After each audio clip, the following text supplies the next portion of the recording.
میں مبلغ بنوں سنتوں کا، خوب چرچا کروں سنتوں کا۔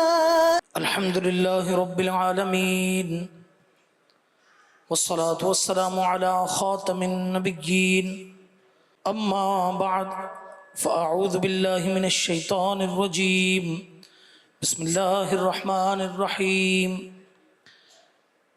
الصلاة والسلام علیک یا رسول اللہ وعلا آلک واصحابک یا حبیب اللہ، الصلاة والسلام علیک یا نبی اللہ وعلا آلک واصحابک یا نور اللہ۔ صحابی رسول حضرت ابو طلحہ انصاری رضی اللہ عنہ فرماتے ہیں، ایک مرتبہ کا واقعہ ہے کہ صبح کے وقت اللہ کے آخری نبی رسول ہاشمی صلی اللہ تعالی علیہ وآلہ وسلم کے پرنور چہرے پر خوشی کے آثار، جسے آپ انگلش میں کہیں گے کہ سائنز آف ہیپینس، یہ خوشی کے آثار رخ مصطفیٰ صلی اللہ علیہ وسلم پر موجود تھے۔ صحابہ کرام علیہ رضوان نے جب اس کا سبب پوچھا تو فرمایا، اللہ پاک نے پیغام بھیجا ہے، اے محبوب صلی اللہ علیہ وآلہ وسلم، آپ کا جو امتی آپ پر ایک بار درود پڑے گا میں اس کے لیے 10 نیکیاں لکھوں گا، اس کے 10 گناہ مٹا دوں گا، 10 درجات بلند فرماؤں گا اور اتنی ہی رحمت بھیجوں گا۔ ان پر درود جن کو کسے بے کسا کہیں، ان پر درود جن کو کسے بے کسا کہیں، ان پر سلام جن کو خبر بے خبر کی ہے۔ اللہ اکبر فرمایا، پیارے آقا مکی مدنی مصطفیٰ صلی اللہ علیہ وسلم جن کو بے سہاروں کا سہارا کہا جاتا ہے، جو ہر بے خبر کی خبر رکھنے والے ہیں، ان پر درود اور سلام ہوں۔ صلو علی الحبیب صلی اللہ تعالی علی محمد صلی اللہ علیہ وسلم۔ یمن کا رہنے والا ایک کافر تھا، اس نے کہیں سے آخری نبی رسول ہاشمی صلی اللہ علیہ وسلم کی یہ حدیث پاک سن لی کہ آپ صلی اللہ علیہ وسلم نے ارشاد فرمایا، اتقوا فراست المؤمن فإنه ينظر بنور اللہ، یعنی مسلمان کی فراست سے ڈرو کہ بے شک وہ اللہ پاک کے نور سے دکھتا ہے۔ اس کافر کو شوق ہوا اس بات کو وہ آزمائے، چنانچہ اس نے اسلامی لباس پہنا، امامہ باندھا اور پورا مسلمانوں والا حلیہ اپنا کر ایک ایک کر کے مختلف مشائخ کرام رحمہم اللہ کی خدمت میں حاضر ہونا اس نے شروع کیا۔ جن کی خدمت میں وہ پہنچتا ان سے اسی حدیث شریف کا مطلب پوچھتا کہ اس حدیث شریف اتقوا فراست المؤمن فإنه ينظر بنور اللہ، کہ مومن کی فراست سے ڈرو کہ بے شک وہ اللہ پاک کے نور سے دیکھتا ہے، اس کا مطلب کیا ہے؟ وہ عالم صاحب یا ولی اللہ حدیث شریف کا اسے معنی بتا دیتے۔ یوں ہی کرتے کرتے ایک دن وہ سید الطائفہ یعنی اولیاء کے سردار حضرت سیدنا جنید بغدادی رحمت اللہ تعالی علیہ کی خدمت میں حاضر ہو گیا۔ مجمع لگا ہوا تھا، سیدنا جنید بغدادی رحمت اللہ تعالی علیہ بیان فرما رہے تھے۔ اس نے دوران بیان ہی پوچھا، علی جا، رسول اکرم نور مجسم صلی اللہ علیہ وسلم نے فرمایا، اتقوا فراست المؤمن فإنه ينظر بنور اللہ، کہ مومن کی فراست سے بچو کہ بے شک وہ اللہ پاک کے نور سے دیکھتا ہے۔ اس حدیث پاک کا کیا مطلب ہے؟ سیدنا جنید بغدادی رحمت اللہ تعالی علیہ اپنی مومنانہ فراست سے پہچان گئے اور فرمایا، اس حدیث کا مطلب یہ ہے کہ تو کفر کو چھوڑ اور اسلام قبول کر لے۔ بس اتنا سننا تھا کہ وہ بےتاب ہو گیا، فوراً کلمہ پڑھ کر دائرہ اسلام میں داخل ہو گیا۔ عارف باللہ یعنی اللہ پاک کی پہچان رکھنے والے بلند رتبہ ولی کامل مشہور عاشق رسول حضرت سیدنا عبد الرحمن جامی رحمت اللہ تعالی علیہ فرماتے ہیں، اس واقعے میں حضرت سیدنا جنید بغدادی رحمت اللہ تعالی علیہ کی 2 کرامتیں ہیں۔ نمبر 1 یہ کہ ایک تو یہ کہ وہ شخص تھا کافر مگر اسلامی حلیے یعنی اسلامی ایکٹیو میں آیا تھا، مگر آپ نے نور فراست سے پہچان لیا کہ یہ مسلمان نہیں بلکہ کافر ہے۔ اور دوسری کرامت یہ ہے کہ آپ نے اپنی نگاہ ولایت سے جان لیا کہ اس کافر کے اسلام قبول کرنے کا یہی وقت ہے۔ بعض روایت میں کہ اس نیو مسلم نے اسلام قبول کرنے کے بعد حضرت سیدنا جنید بغدادی رحمۃ اللہ تعالی علیہ کی خدمت میں کچھ یوں عرض کیا کہ حضور میں اتنے سارے مشائخ کے پاس گیا مگر کسی نے مجھے نہیں پہچانا، میں مسلمان کے روپ میں کافر ہوں، آپ نے مجھے پہچان لیا۔ حضرت سیدنا جنید بغدادی رحمۃ اللہ تعالی نے فرمایا ان سب نے بھی تجھے پہچان لیا تھا مگر سب جانتے تھے کہ تمہارا ایمان لانا یہ میرے ہاتھ پر لکھا ہے۔ کیا خوب کہا ہے کہ نگاہ ولی میں وہ تاثیر دیکھی بدلتی ہزاروں کی تقدیر۔ سبحان اللہ۔ پیارے اسلامی بھائیوں، آج جو ہمارے بیان کا ٹاپک ہے وہ فیضان حضرت سیدنا جنید بغدادی رحمۃ اللہ تعالی علیہ۔ اللہ اکبر۔ یہ جو حدیث پاک یہ بیان ہوئی صحابی ابن صحابی حضرت عبداللہ بن عمر رضی اللہ عنہ سے مروی ہے کہ اللہ کے آخری نبی رسول ہاشمی صلی اللہ تعالی علیہ وسلم نے ارشاد فرمایا کہ اتقوا فراست المؤمن فإنه ينظر بنور اللہ، مومن کی فراست سے بچو کہ بے شک وہ اللہ پاک کے نور سے دیکھتا ہے۔ اس حدیث پاک کی شرح میں علامہ عبدالرؤف مناوی رحمۃ اللہ تعالی نے جو مدنی پھول دیے ان کا خلاصہ یہ کہ اس حدیث پاک میں بتایا گیا کہ کامل ایمان والا مومن مثلا ولی اللہ اللہ پاک کے نور سے دیکھتا ہے، اس کا مطلب یہ ہے کہ وہ دل کی آنکھ سے دیکھتا ہے جو اللہ پاک کے عطا کردہ نور سے روشن ہوتی ہے۔ اس نور کے ذریعے دل روشن ہو کر آئینے یعنی مرر کی طرح ہو جاتا ہے، پھر اس کے سامنے جو کچھ آتا ہے ایسا ہی واضح ہوتا ہے جیسے آئینے کے سامنے سب کچھ صاف نظر آتا ہے۔ پھر اس حدیث پاک میں ایسے کامل ایمان والے مومن کی فراست سے بچنے کا حکم دیا گیا۔ What is the meaning؟ اس کا مطلب یہ ہے کہ کامل الایمان مومن مثلا اولیاء کرام کے سامنے گناہوں سے بچو، ان کے سامنے اپنے دل سنبھال کر رکھو، باطنی گناہوں مثلا حسد بدگمانی وغیرہ سے بھی بچو اور ظاہری گناہوں سے بھی بچو، ورنہ یہ کامل ایمان والے اپنے نور ایمان کے ذریعے تمہارے گناہوں کو جان لیں گے، اور ہو سکتا ہے کہ تمہیں ان کے سامنے شرمندگی کا سامنا کرنا پڑے۔ علامہ عبدالرؤف مناوی رحمۃ اللہ تعالی علیہ مزید فرماتے ہیں بندہ جیسا عمل کرے جزا بھی ویسی ہی ملتی ہے، لہٰذا یہ مومنانہ فراست جس کا حدیث پاک میں ذکر ہوا، جو یہ فراست حاصل کرنا چاہتا ہے اسے چاہیے کہ وہ اپنی آنکھوں کو جھکا لے، اپنی آنکھوں کو بدنگاہی غیر محرموں پر نظر ڈالنے سے، فلمیں ڈرامے دیکھنے سے بچے، خود کو نفسانی خواہشات سے بچائے، دل میں ہمیشہ یہ خیال جمائے رکھے کہ مجھے اللہ دیکھ رہا ہے، اللہ دیکھ رہا ہے، اللہ دیکھ رہا ہے، اور صرف حلال کھائے، حرام سے ہردم بچتا رہے، انہیں کامال کی برکت سے اس کا دل روشن ہوگا اور اللہ پاک نے چاہو تو اسے بھی مومنانہ فراست نصیب ہو جائے گی۔ اللہ اکبر۔ امیر علیہ سنت نے کتنا زبردست کلام قفل مدینہ پر لکھا ہے، آئیے کچھ اشعار جو ہے وہ ہم بھی مل کے پڑھ لیتے ہیں کہ آقا کی حیا سے جھکی رہتی نظر اکثر، مل کر کہہ دیجئے آنکھوں پہ میرے بھائی لگا قفل مدینہ، گر دیکھے گا فلمیں تو قیامت میں پھنسے گا، آنکھوں پہ میرے بھائی لگا قفل مدینہ، آنکھوں میں سرے حشر نہ بھر جائے کہیں آگ، آنکھوں پہ میرے بھائی لگا قفل مدینہ۔ صلو علی الحبیب صلی اللہ تعالی علی محمد صلی اللہ علیہ وسلم۔ بریف ڈسکرپشن آف حضرت سیدنا جنید بغدادی رحمۃ اللہ تعالی۔ حضرت جنید بغدادی رحمۃ اللہ تعالی کا مختصر تعارف۔ آپ سلسلہ عالیہ قادری رضویہ کے 11ویں بزرگ ہیں۔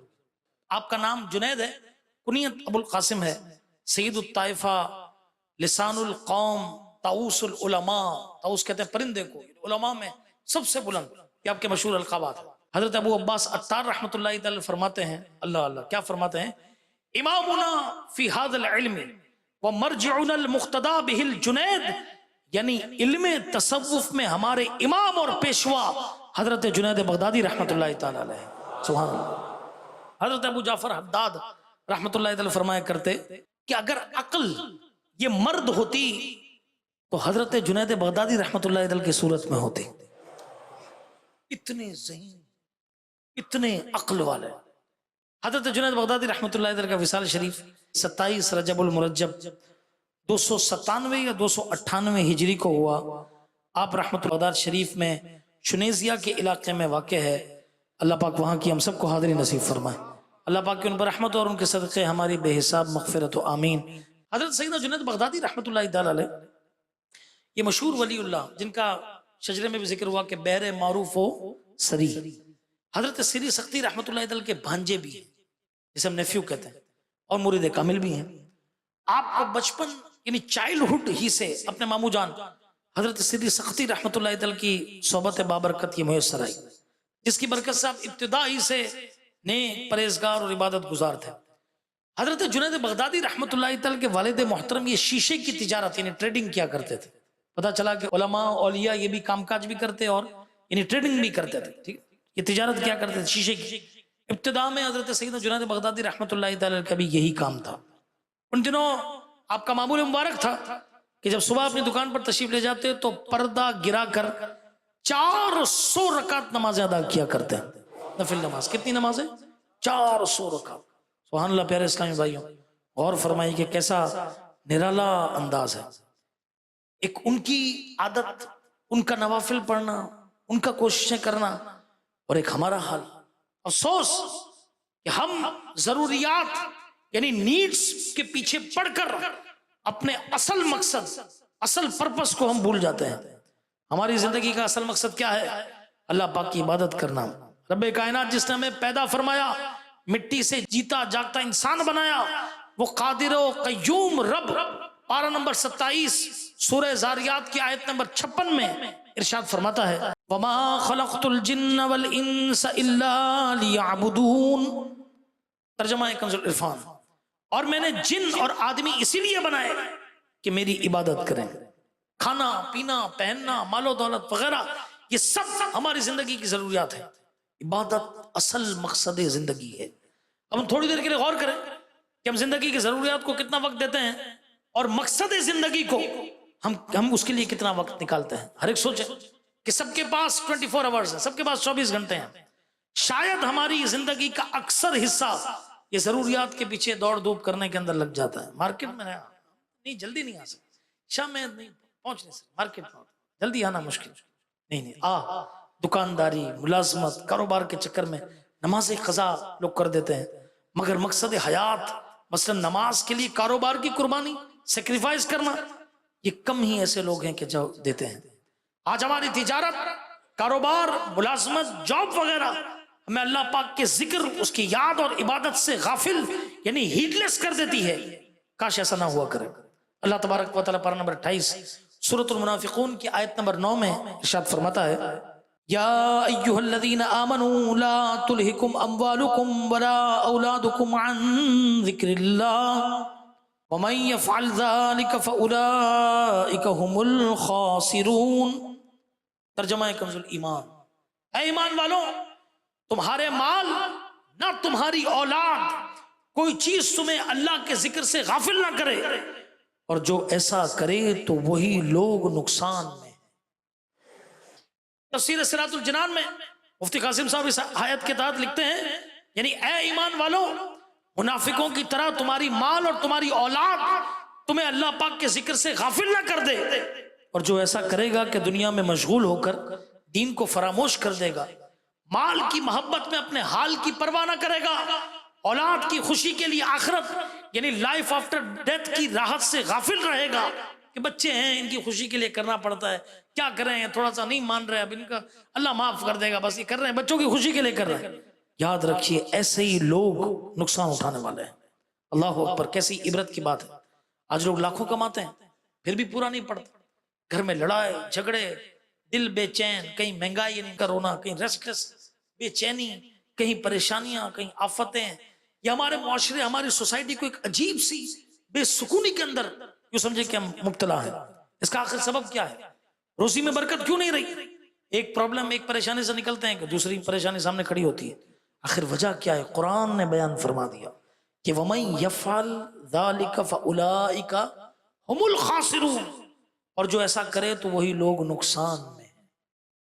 جو مال کی محبت میں آ کر، کاروبار کی وجہ سے، ملازمت کی وجہ سے اللہ پاک کی یاد سے غافل ہو جائے، وہ نقصان اٹھانے والا ہے. یہ اصل وجہ ہے.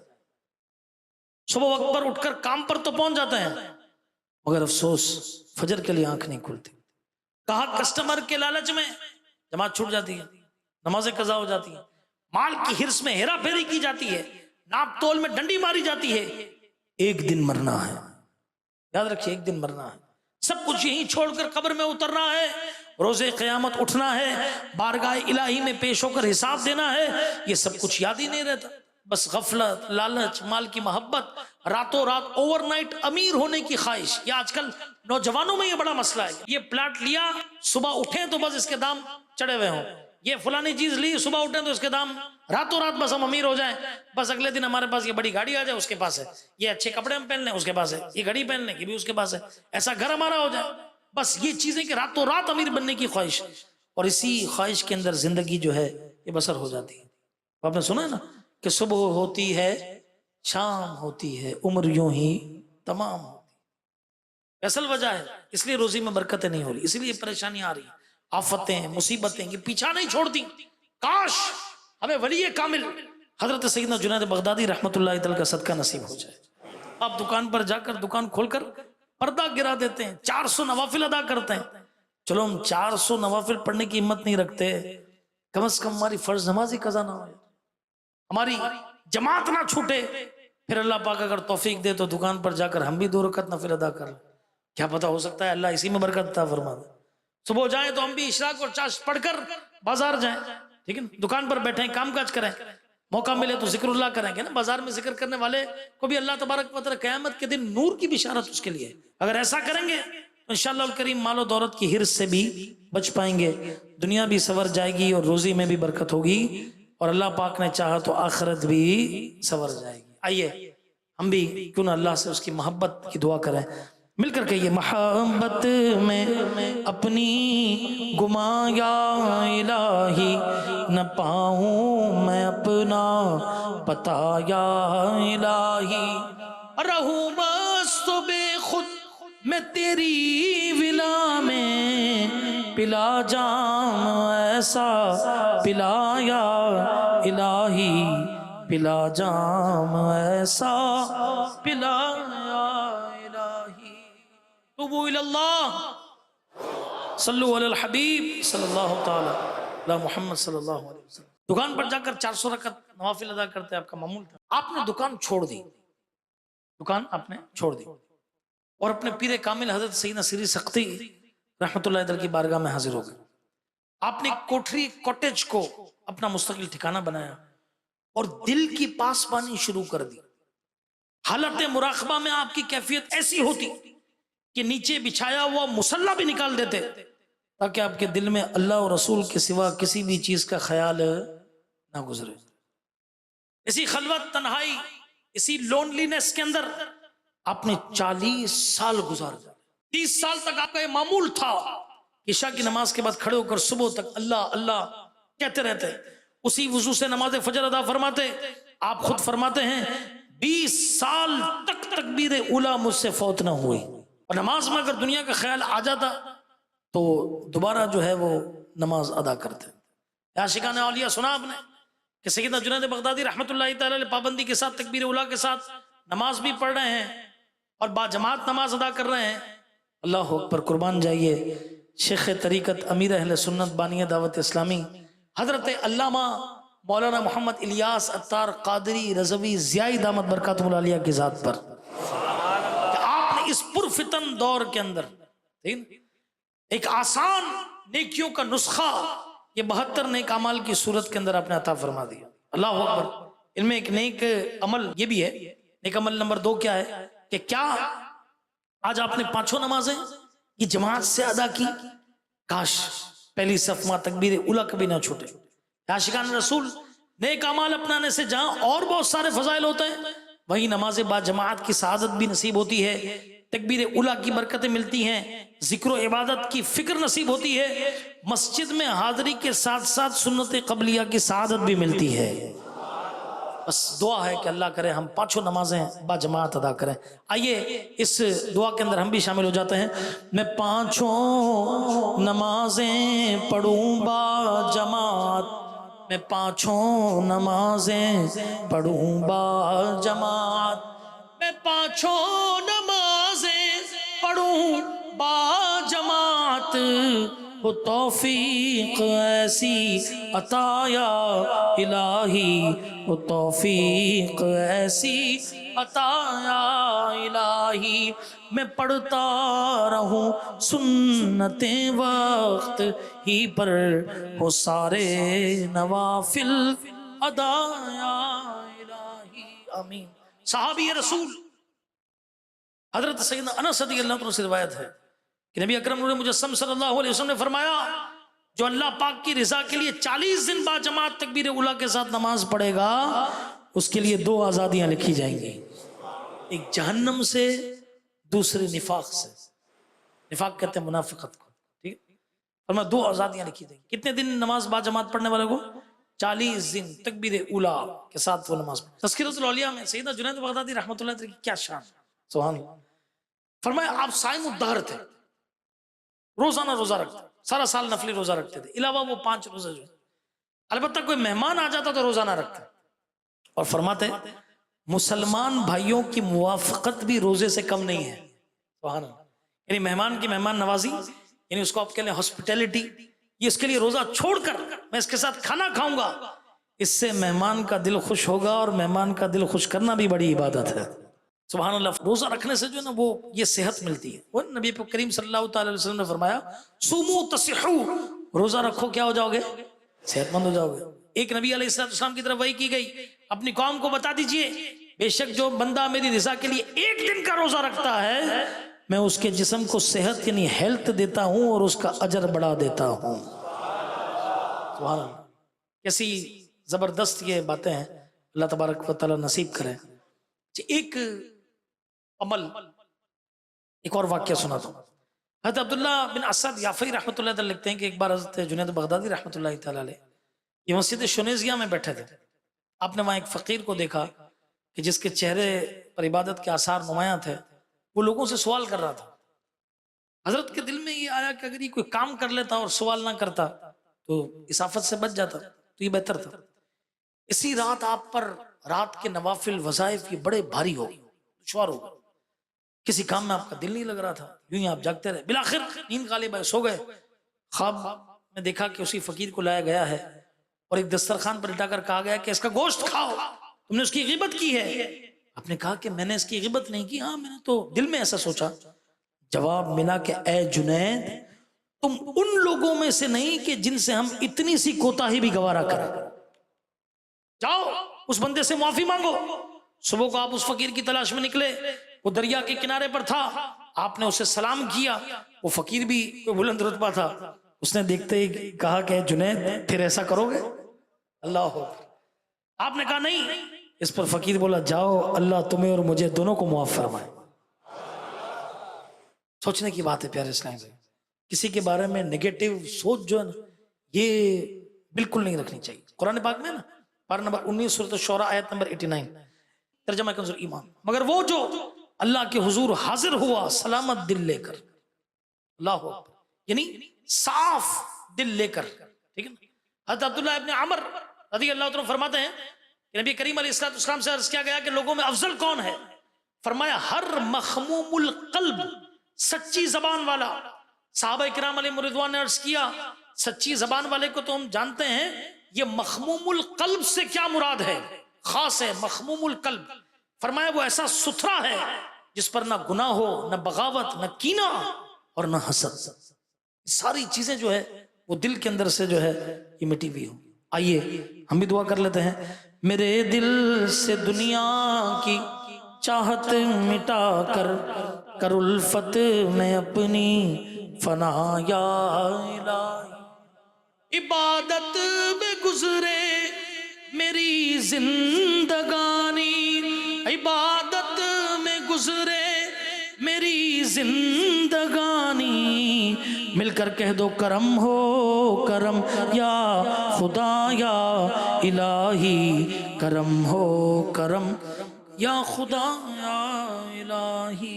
سیدنا جنید بغدادی رحمۃ اللہ تعالی علیہ فرماتے ہیں ایک مرتبہ میرے دل میں ایک خیال آیا کہ میں شیطان کو دیکھوں۔ کس کو دیکھوں؟ شیطان کو دیکھوں۔ چنانچہ ایک دن مسجد کے دروازے پر میں تھا، مجھے دور سے ایک بوڑھا آدمی آتا دکھائی دیا۔ اسے دیکھتے ہی مجھے دل میں وحشت سی محسوس ہوئی۔ جب وہ قریب آیا تو میں نے اس سے پوچھا تو کون ہے؟ بولا میں وہی ہوں جسے دیکھنے کی آپ نے خواہش کی تھی۔ میں سمجھ گیا کہ یہ تو ابلیس ہے۔ میں نے اسے ڈانٹتے ہوئے کہا کہ خبیث، تجھے حضرت آدم علیہ السلام کو سجدہ کرنے سے کس چیز نے روکا؟ بولا اے جنید، آپ چاہتے ہیں کہ میں غیر خدا کو سجدہ کروں؟ سیدنا جنید بغدادی رحمۃ اللہ علیہ فرماتے ہیں کہ ابلیس کی بات سن کر میں حیران رہ گیا۔ قریب تھا کہ اس کی بات میرے دل پر اثر کر جاتی۔ اس وقت مجھے الہام ہوا، میرے دل میں بات ڈالی گئی، اے جنید اسے یہ کہہ دو کذبت لو کنت عبدا مامورا ما خرجت عن امری، یعنی اے خبیث تو جھوٹا ہے، اگر تو واقعی اپنے مالک اللہ کریم کا بندہ ہوتا تو ہرگز اس کے حکم کی نافرمانی نہ کرتا۔ شیطان آپ کے دل کی بات پہچان گیا اور فوراً ہی وہاں سے دوڑ کر وہاں سے بھاگ گیا۔ اب اس واقعے سے 3 باتیں سبق کی ملتا ہے۔ سب سے پہلی بات تو یہ کہ اولیاء اللہ کا مقام اللہ کی بارگاہ میں بہت بڑا ہے۔ اللہ تبارک و تعالیٰ انہیں شیطان کے حملوں سے محفوظ فرماتا ہے۔ ٹھیک، پارہ نمبر 14 سورہ ہجر کی آیت نمبر 42 میں کیا ہے؟ ان عبادی لیس لک علیہم سلطان، بے شک میرے بندوں پر تیرا کچھ قابو نہیں، ان کو اللہ تعالیٰ محفوظ رکھتا ہے۔ دوسری بات یہ کہ کبھی شیطان کو دیکھنے کی خواہش نہیں کرنی چاہیے، ٹھیک ہے نا؟ یہ اس کا جال بڑا خطرناک ہے۔ آپ کو ایک بات سناؤں، حضرت رابعہ بصریہ رحمۃ اللہ تعالی علیہ کی خدمت میں ایک بار سوال ہوا کہ آپ شیطان کے متعلق کیا کہتی ہیں؟ فرمایا میں رحمان سے اتنی محبت کرتی ہوں، اس کی یاد سے فرصت ملے تو شیطان کے متعلق سوچوں نا، اس کی یاد سے فرصت ملے تو شیطان کے متعلق سوچوں، مجھے اس کی یاد سے فرصت ہی نہیں ملتی، کیسی بات ہے؟ اللہ اکبر۔ اب شیطان سے بچنے کا طریقہ کیا ہے کہ اس کی طرف توجہ ہی نہ دے آدمی۔ اللہم اجرنی من الشیطان، یا اللہ شیطان سے جو ہے وہ ہمیں محفوظ رکھ۔ تیسرا مدنی پھول یہ ملا کہ بندے کو چاہیے کہ اللہ کی عبادت میں عقل کو دخل، ایسے بتائیے اب غیر خدا کو سجدہ کرنا منع ہے، شیطان کے لیے ہوا ہی ہے کہ جو ہے نا وہ آدم علیہ السلام کو سجدہ کرنا، دیکھیے، اور اس نے جو اس بات کا انکار کیا، وہ رب عز و جل وہ آزماتا ہے، اس کے بندہ اس کے حکم پہ پورا اترے گا، انشاءاللہ تبارک و تعالی کامیابی ہے۔ تو بس ہمیں اللہ اور اس کی پیارے حبیب علیہ السلام کے احکامات آنکھیں بند کر کے ماننے ہیں، عقل کے گھوڑے دوڑانے نہیں کہتے اسی منن والے، ہم کیا ہیں؟ ماننے والے۔ ٹھیک، اللہ پاک ہمیں حقیقی بندگی نصیب فرمائے۔ اللہ اللہ سیدنا جنید بغدادی رحمۃ اللہ تعالی علیہ کی واعظ و نصیحت کی محافلوں کے کیا کہنے ہیں۔ پہلے تو آپ واعظ نہیں کہتے تھے، آپ فرماتے میرے پیر و مرشد حیات ہیں، پھر آپ کے پیر و مرشد نے فرمایا کہ واعظ کہو، اس پر جو ہے پھر بھی آپ نے عرض کی کہ حضور آپ کے ہوتے ہوئے میں کیسے واعظ کہوں، یہاں تک کہ ایک رات کو آپ سوئے تو خواب میں نبی کریم صلی اللہ علیہ وسلم کی زیارت نصیب ہو گئی۔ حضور علیہ السلام نے فرمایا جنید لوگوں کو سنایا کر، تمہارے بیان کے ذریعے اللہ پاک ایک عالم کو نجات بخشے گا۔ یہ بات تو آپ کو حضور علیہ السلام نے فرما دی۔ اب جب اٹھے تو دل میں وسوسہ آیا کہ لگتا یہ کہ میں اپنے پیر و مرشد یعنی اپنے ماموں سے بھی بلند درجے کر ہو گیا ہوں۔ ابھی تھوڑی دیر گزری تھی کہ سیدنا سری قدیر رحمۃ اللہ علیہ کا پیغام آ گیا، انہوں نے فرمایا جنید بغداد والوں نے تمہیں واعظ کا کہا، تم نے انکار کر دیا، تم نے بات نہ مانی، میں نے کہا تم نے بات نہ مانی، اب تو اللہ کے رسول علیہ السلام نے حکم دے دیا، اب بات مان لو۔ چنانچہ یہ سنتے ہی آپ کے دل میں وسوسہ، یہ وسپر جو ہے نا یہ جاتا رہا، آپ سمجھ گئے کہ میرے پیر و مرشد کا مقام مجھ سے اعلیٰ ہے۔ پھر عرض کی حضور آپ کو کیسے پتا چلا کہ مجھے یہ خواب آیا ہے؟ آپ نے فرمایا کہ جس وقت تمہیں نبی کریم علیہ السلام کا دیدار ہوا اس رات مجھے خواب میں اللہ پاک کا دیدار نصیب ہوا اور اس نے مجھے یہ خبر ارشاد فرمائی۔ آپ سمجھ گئے کہ پیر و مرشد کا مقام مجھ سے اعلیٰ ہے. تو پیارے اسلامی بھائیوں، پتہ یہ چلا کہ پیر پر اعتراض کرنا بالکل اعتراض نہیں کرنا چاہیے. ٹھیک ہے نا.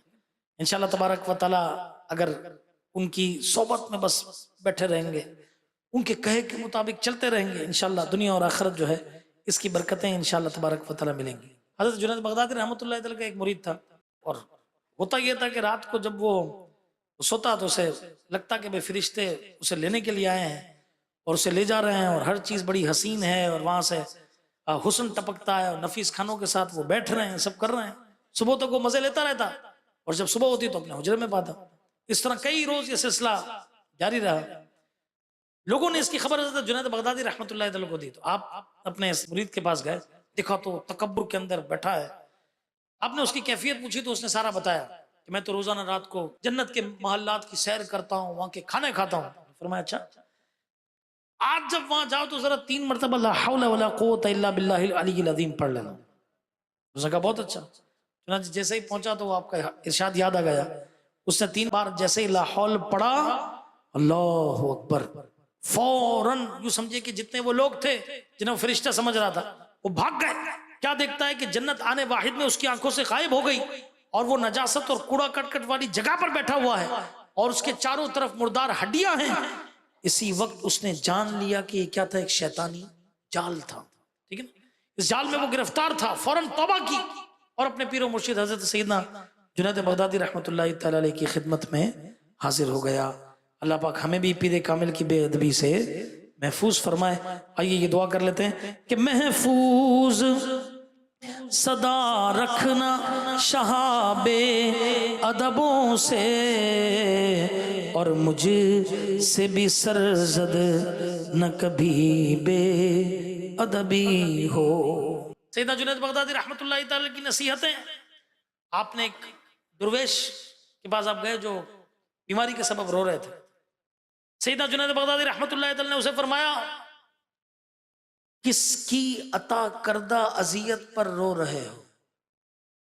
سمجھ میں کیا فرمایا؟ کس کی عطا کردہ اذیت پر رو رہے ہو، اور کس سے کس کی شکایت یعنی کمپلین کرنا چاہتے ہو؟ آپ کی یہ حکمت بری بات سن کر وہ درویش خاموش ہو گئے، چپ ہو گئے. جب ہم کہتے ہیں والقدر خیرہ و شرہ من اللہ تعالی، تو جے سونا میرے دکھ وچ راضی تو میں سکھ نو چلے پاؤں. حضرت رابعہ بصریہ رحمۃ اللہ تعالی علیہ پر ایک مرتبہ ایک اینٹ گر گئی، برک گر گئی، خون بہنے لگا. آپ نے توجہ ہی نہیں کی. لوگوں نے پوچھا آپ کو تکلیف نہیں ہوئی؟ فرمایا اینٹ کا گرنا اللہ پاک کے ارادے سے ہوا، اس کا ارادہ میری جانب ہوا. اس تصور نے میرے درد کو ختم کر دیا. بتائیے، ہمیں تو تھوڑا سا مسئلہ ہو جائے ہم تو سارا گھر سر پہ اٹھا لیتے، بیمار ہو گئے، فلانا ہو گیا، یہ ہو گیا، وہ ہو گیا. اللہ اللہ اللہ اللہ تبارک و تعالی کرم فرمائے. سیدنا جنید بغدادی رحمۃ اللہ تعالی کا کیا خوب نرالا انداز تھا. آپ کی ایک مرتبہ آنکھوں میں کچھ مسئلہ ہوا. نصرانی طبیب آیا اور اس نے آنکھوں کا معائنہ کیا اور کہا کہ آپ کو آنکھوں میں پانی نہیں لگانا. وہ تو یہ بول کے چلا گیا اب نماز کا وقت ہے. آپ نے کہا کہ کافر کے کہنے پر وضو کیسے چھوڑا؟ آپ نے تو وضو کیا. رات جب سوئے اٹھے تو سبحان اللہ آپ کی آنکھیں بالکل ٹھیک ہو چکی تھی. صبح اس وقت غیب سے آواز آئی، اے جنید تم نے عبادت کے لیے اپنی آنکھوں کی پرواہ نہ کی، ہم نے تمہاری تکلیف دور فرما دی. جب کافر طبیب کو یہ خبر ملی تو کیا آپ کی آنکھیں ٹھیک ہو گئی ہیں؟ تو اس نے حیرانی سے پوچھا کہ ایک ہی رات میں کیسے ٹھیک ہو گئی؟ فرمایا وضو کرنے سے. اس پر وہ کافر طبیب بولا اصل میں طبیب ڈاکٹر آپ ہیں اور میں مریض پیشنٹ ہوں، اب میرا علاج کیجیے اور کلمہ پڑھا کر مجھے مسلمان کر دیجیے. سیدنا جنید بغدادی رحمۃ اللہ علیہ کو کس نے خواب میں دیکھا انتقال کے بعد. پوچھا آپ کے ساتھ کیا معاملہ درپیش آیا؟ فرمایا علمی ابحاث، علمی نکات کی باریکیاں کام نہ آئیں، مگر رات کی تنہائی میں ادا کی جانے والی نماز تہجد نے خوب فائدہ پہنچایا. اللہ نصیب کر. فرمایا رات میں قیام کو اپنے اوپر لازم کر لو، یہ اگلے نیک لوگوں کا طریقہ ہے اور تمہارے رب کی طرف قربت کا ذریعہ، گناہوں کو مٹانے والا اور گناہ سے روکنے والا، اور جسم سے بیماریوں یعنی ڈیزیزز کو دور کرتا ہے. اللہ پاک ہمیں عمل کی توفیق عطا فرمائے. آمین بجائے خاتم النبیین صلی اللہ علیہ وسلم. میں مبلغ بنوں سنتوں کا، خوب چرچا کروں سنتوں